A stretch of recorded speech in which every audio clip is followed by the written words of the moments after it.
Good evening, fellow Night Owls. If you ask 100 different people what their definition of art is, you'd probably get as many different answers. But one thing that all of them would probably agree on is that not all art is for everybody. Graffiti artists have never been particularly liked by cops, school administrators have never truly appreciated class clowns, and Kendrick albums are just not for Drake. So in today's video, fellow Night Owls, I'm going to recommend Bombrush Cyberfunk. I'd like to talk about how the game controls and plays, how the story is paced out, and if the game is worth you putting into... Yeah, we're just going to check out this guy. He's using too many asterisks. Oh, fuck! It's the cops! Cheese it!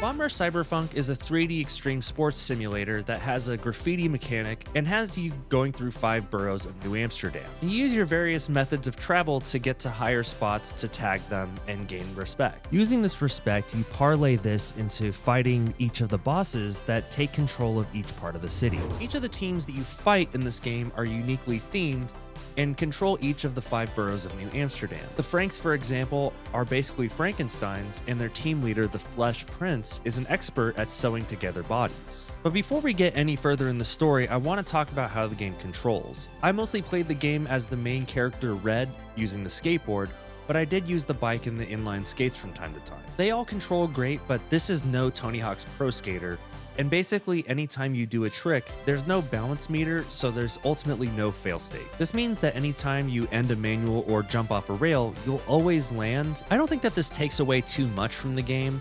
You're encouraged to get to really high places in each of the maps, and if you had a balance meter to manage on top of things like grinding upside down, I just think that the game would be unfun to play. But it strikes a unique balance, and you can up your multiplier by leaning into turns, chaining tricks with manuals, and wall riding. This game looks and controls very similarly to the Jet Set Radio games, which I haven't touched either of those 2 games in a while, so that wasn't what influenced me to get this game. If you're looking for a Tony Hawk style skating simulator, then I'd say look elsewhere. The Skate series are excellent skating games that give a more skating experience. What's death rolling? It's like skateboarding. Except half the time someone dies. Oh, so it's a little safer than skateboarding. And now that we've talked about the control asterisk, we're going to talk about the story asterisk. There's a lot going on, but basically you're broken out of prison, and one of the main obstacles to you progressing through New Amsterdam is the police. Because the police are basically in place to protect property, if you look at graffiti as defacing property, then they're doing their job to protect it. But the police have an alternative motive, and they're kind of semi-being controlled. The police chief in this game uses his influence to tell the police that all the members of Bombrush Cyberfunk are armed. And although you only have a paint can in your possession, that authorizes the police to even bring out snipers and giant robots to try and stop you. Again, it's super cartoony. I mean, the main character even takes a sniper round to the head, so like, it's crazy. Anime bullshit. And while the story doesn't necessarily resolve with the police being disbanded, there's an inherent tension in the game that is highlighted through the police's excessive use of force. The examples of skateboarders being a nuisance to police have been a thing since the 70s. In the film Lords of Dogtown, the skaters of Team Zephyr are often chased off by the police when they're observed to be trespassing in drained pools. I myself was chased off of the Moore Park College campus several times by campus police. And while authority figures like pastors and parents often will see skateboarding as physically demanding, so at least the kids are getting off the couch, some people don't see skateboarding as an art form. Don't you think Jesus is right here on his half bike?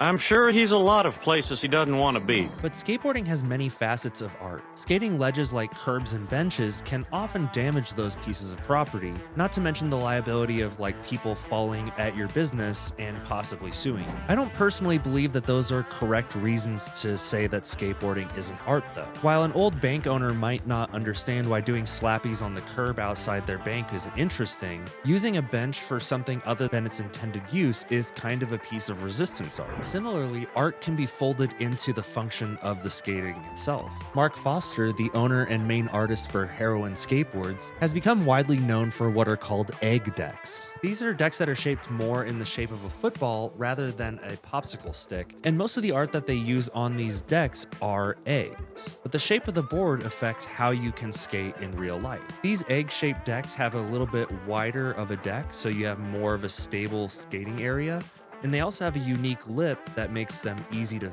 kickflip. And while the end of the game doesn't necessarily spell the end of the police in New Amsterdam, the tension between the graffiti artists and the police is used as a constant tension throughout the game. And to me, this is also a signifier of just there always being a generational divide of people that just won't see a certain type of art as art, especially if it punches up. For example, there were many especially conservative news reporters that did a lot of belly aching at the Super Bowl performance that Kendrick Lamar had. You might notice that many of these commentators are white, and there's a lot of harumphing about this. For some reason, they say that Kendrick Lamar specifically, but rap in general, is not necessarily popular.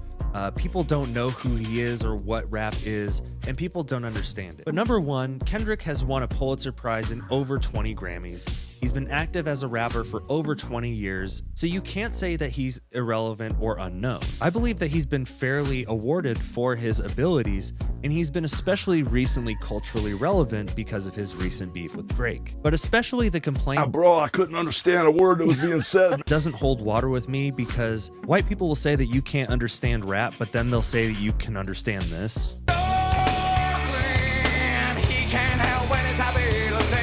And so this to me means that just sometimes art isn't for you, but that doesn't mean that it's bad. Rap is popular, and it's popular with a huge percentage of Americans, so having the halftime show be a rap concert makes sense. But there will always be people that will complain about your performance no matter what type of boxes you try to tick. Here's Jeremy Hawk, star of the illogical, blasphemous, and ultra-violent Crocodile Gandhi movies. Thank you. Thank you. For example, when I was a teenager and I was learning how to play bass and played in different punk bands with my brother and my friend Brian, we often struggled with being allowed to write non-Christian lyrics. With parents very devoted to a very strict interpretation of Christianity and a unified church and school leadership, you basically had no room for free thought. So if I wanted to write a song about a girl, I had to construe it so that maybe it could be about God. But in trying to make my art fit into a specific box, that watered down any effect that my writing could have. Although in fairness, the writing was very bad. I was a teenager during the MySpace era, so it was just all bad. So in my mind, trying to limit yourself to